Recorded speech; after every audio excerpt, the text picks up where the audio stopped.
What's going on? A Plus's Nerd Mixes. It is your boy Indy Uchiha, Mr. Nerd Mix Alpha himself.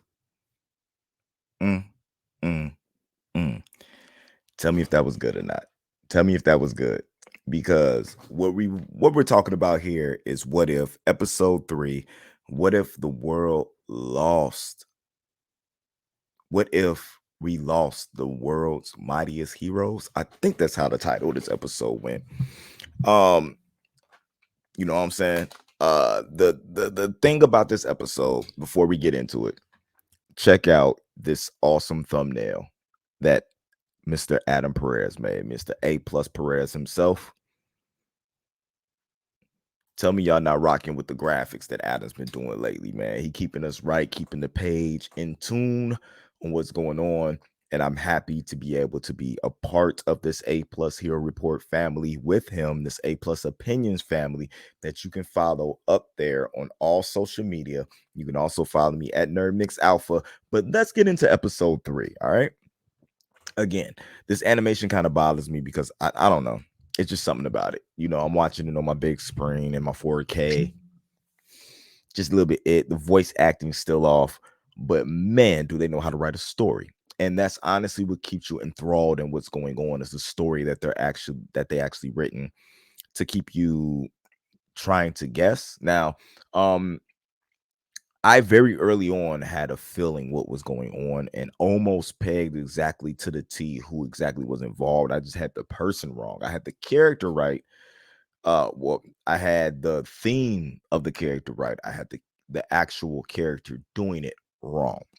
Now, this goes back to when Nick Fury was actually putting the Avengers initiative, you know what I'm saying, into run. So it's heavy Phil Coulson, it's heavy Nick Fury, it's heavy Natasha Black Widow. I was really digging this. It was crazy because we didn't see the fallout of what would happen if we lost the Avengers before they were able to stop what was going to happen in New York, before they was able to stop anything.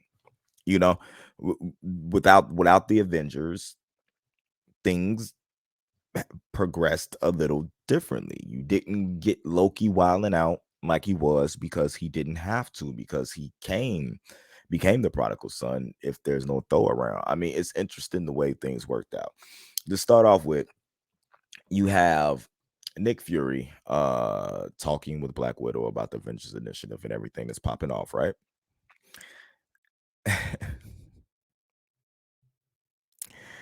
And she hits him with, I heard this story before, that he's going through the razzle dazzle about why he's putting this together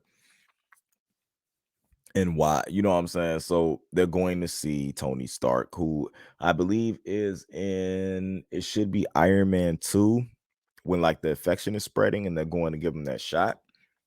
But what happens is when they sit down, they have a conversation with him, a Black Widow walks up and gives him the shot.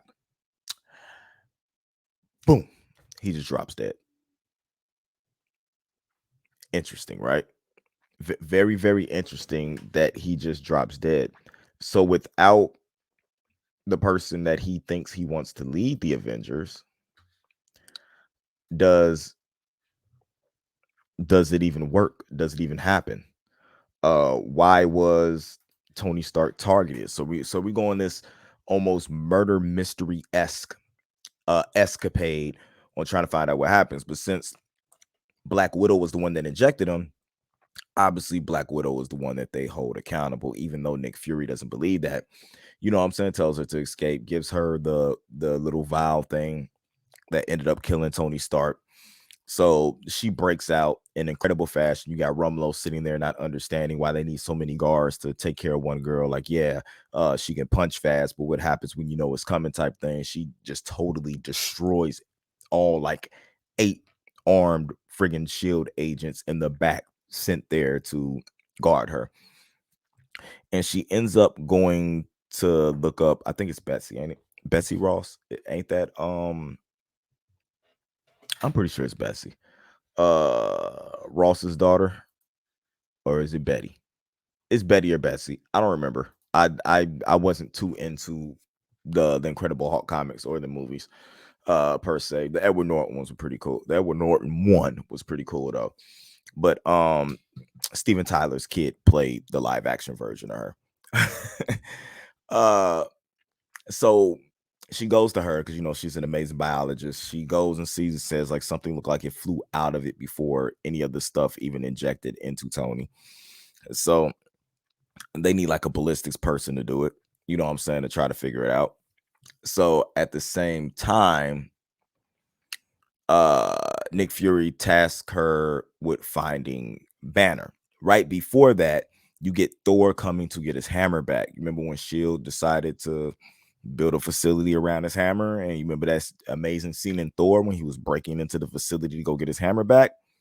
And when Hawkeye drew the arrow, and Nick Fury was like, "What do you hold on? We want to see what happens with this. Let me see what he does."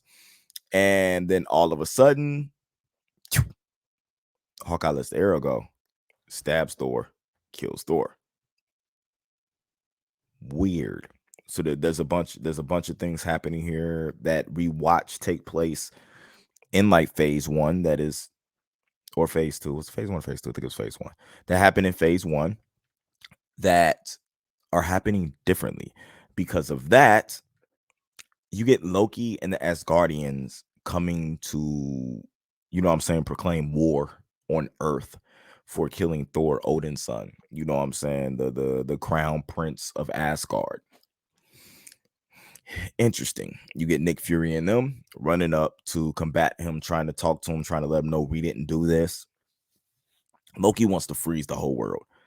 You know what I'm saying? Like just destroy the Earth, but holds off. He gives Nick Fury until the next sunrise, in Midgard's next sunrise, in order to figure out what's going on. Right? Natasha's starting to get an idea what's going on. So the coolest thing that happens with this is Natasha finds Banner, right? We all know what their relationship was later, but this is way earlier than what it was supposed to be, so they don't have that same type of relationship. General Ross pulls up, starts shooting at him, right? Banner gets hit, goes full Hulk, jumps down, starts destroying stuff. Black Widow's watching what's going on. Her and Nick Fury have a conversation about who's dealing with worse. You know what I'm saying? She's like, I got Banner. General Ross just pulled up with tanks and all that. And you know what I'm saying? Nick Fury's like, I'm dealing with an alien invasion over here. And she's like, oh, show off. So then all of a sudden, when Hulk is doing his Hulk thing, right? He just blows up. He just blows up.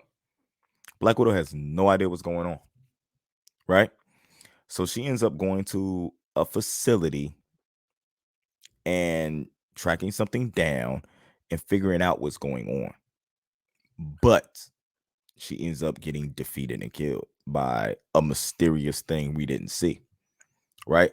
The way it moves around makes you might think it's Ghost, but no, it can't be Ghost, right?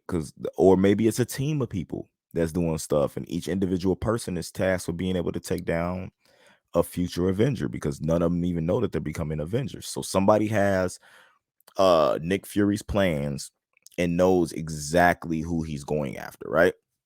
So Nick Fury goes, oh my God, there's Coulson goes, look, you're the last Avenger. Nick Fury goes, no, I'm not the last Avenger. You see him hop in the truck and to pull out, he goes to pull out that pager that we know what that pager does. Thinks about it, no, I'm gonna make a deal with the devil. He rides off. You see him going towards the ice tower. He's going. You see that little ice tower. He goes to talk to the big fiery thing with the metal with the fire. I forget what all these things are called. It's been so long. That's all you see.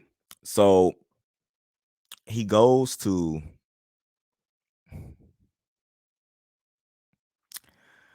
This is what I really enjoyed about the way this story was told, because they gave really good they just told the story in a very impressive way. It lets you forget about what was going on with the animation, made you forget about the bad voiceover work, you know what I'm saying? Because, well, not Jeffrey Wright. Jeffrey Wright was on point. I didn't really dislike Michael Douglas or Jeremy Renner. Sam Jackson was okay. It just seemed like the expression he was putting in his voice didn't match what was happening on screen. Clark Gregg was on point. Fred Grillo didn't get enough. Mark Ruffalo was eh. Jamie Alexander as Lady Sif didn't talk enough for me. Tom Hiddleston is always perfect. So the voice cast in this particular episode was better than the ones that we saw before, but I really feel like um it could have been a little better because you had Lake Bell stepping in for Scarlett Johansson. Lake Bell did a lot of voice acting for Poison Ivy in the DC animated series of Harley Quinn, and Mike Riggert replaced Tony Stark, and I think he played Iron Man in Avengers Assemble. I know he did it in Spider-Man, and the Marvel Futures Avengers. And then Stephanie Pasalo did Betty Ross. I was right, Betty Ross. And Mike McGill did General Ross. So a decent voice cast. It's pretty interesting. And it was better than the other episodes, but nah, man. Nah. But you end up getting Michael Douglas' character, Hank, ends up being Yellow Jacket. So the death of his daughter sent on a mission that Nick Fury sent her on, she died, right? Uh he he ended up becoming Yellow Jacket himself, and he's the one going around killing the Avengers. So he shot out of the needle, killed Tony Stark. He's the one who hit the arrow that killed Thor. He ended up killing Hawkeye. He went inside Hulk's body and did whatever he did. He ended up killing Black Widow. So it was interesting what was going on with that. And I like Hank at being like belligerent, crazy. You know what I'm saying? Especially after Hope died. Hope was the last thing he had in the world. And so when he lost Hope, he went crazy. So that just shows you how important of a character she was in the MCU in order to tie him down to keep him on the path he was on. If he didn't have Hope, what would have happened? You know what I'm saying? So it is very interesting in that aspect. But what they did is that they had Loki um portray that he was Nick Fury. You know what I'm saying? Cast an illusion he was Nick Fury. So when Hank Pym went to go kill Nick Fury, Loki is far more than powerful enough, especially knowing what Hank Pym is capable of if Nick Fury figured it out, to thwart Hank. Hank seemed like confused, not understanding why Nick Fury was so hard to kill. And then when he actually beats down Hank Pym, they reveal the rules of what's going on. They end up, you know what I'm saying, taking down Hank Pym, and that's the way that ends. But the amazing ending of this is you get uh Nick Fury then finding Cap frozen, and then him, I forget the line he said, like, it's up to you, Cap, or something like that. But then you have Captain Marvel, Carol Danvers, appear behind him. So man, how I would love these to be continuous rather than individual stories, because I want to see what happens from that point. But this is by far the best written story. um I don't believe it had the best voice casting or character development, because I really, really love what they did with T'Challa so far, and that the way that character was portrayed by, you know what I'm saying, our beloved Chadwick Boseman. So that was dope. Clark Gregg is always nails his delivery. The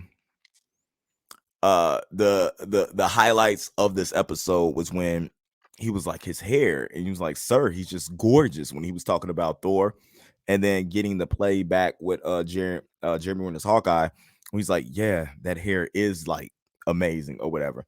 Or when Black Widow was asking for the password, and he's like, hashtag Steve, I heart Steve 0704. Bruh. In any timeline, in any universe, in any dimension, Clark Gregg is still a total geek for the Avengers, and I love that. I really, really love that. This episode was very interesting. Best story I've seen so far, out of what if. So I'm wondering if the stories are building to be greater as we go on and more fantastical and more things to happen. We still got like the Spider-Man one to go. I know we still got the zombies. We still got the Ultron and Vision United thing going on. It's still a lot for us to see when it comes to what if 9 total episodes. So this was just episode 3. I can't wait. I really enjoyed this. What did you guys think? Put it in the comments below. Um, it's making my Wednesdays really enjoyable. Really, really, really enjoyable. And Marvel, no matter what you may think about the animation or the voice casting, they're putting incredible content out because we've had bad animation. Well, I'm 38 years old. I've had bad animation my whole life. You know what I'm saying? Like everything can't be anime and Pixar. I've had really, really bad animation growing up. I've had really bad voice casting, with voice actors overdubbing, you know what I'm saying, Japanese animation and stuff like that. That stuff ain't always that good, man. But this right here is a testament of how great story writing makes up for everything else. Put your thoughts in the comments below. Don't forget to follow and subscribe on all social media. That's APlus Opinions on Twitter, Facebook, and Instagram. And you can follow me at Nerd Mix Alpha everywhere: Twitter, Facebook, Instagram. You can also Google my music. It's on all streaming platforms. Just search Indie Uchiha, and we got a lot more coming this week. Because guess who's on Hero Report this Sunday? So that means you guys better tune in because I'm back and I will be there to talk nerd and geek pop culture with you guys. So until later this week, this is Indie Uchiha for APlus Hero Report. Keep it APlus. This has been a Nerd Mix. Hey, Adam, tell them about the Patreon, bro.